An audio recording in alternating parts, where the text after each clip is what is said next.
What happens when a normal person gets a surprise check in the mail? That's basically your tax In refund. America. In this video, we'll go over the worst distractions to avoid while investing your tax refund to help improve your money and yourself. Starting, most people should pay their debt, but we like shiny things. When we pick up our phones and see all the things our friends have bought on our feeds, we feel left behind, at least on social media. But now you got that money in your bank account. You take that money and you buy the bag your favorite influencer carries. Well, the cheaper version.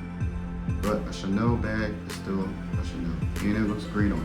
Then you go back to pay the debt, but there's no more money. You'll pay it next week, you say. 1 year later, another tax refund. And this time you promise to pay the debt, but your friend set up that girl's trip, and you can't go with the same outfit as last time. It's a new trip, so you need a new dress.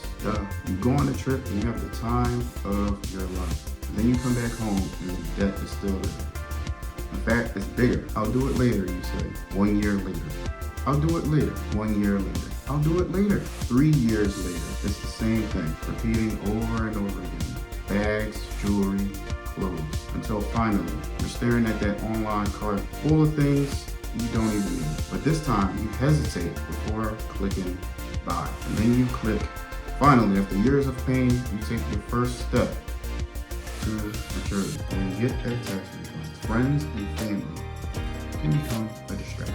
One of the ways you can invest this money is by trying to learn a new skill or trade. This could be anything. This could be like plumbing, electrician, HVAC. For me, it was becoming a real estate agent or taking a real estate class. But the distractions got to me.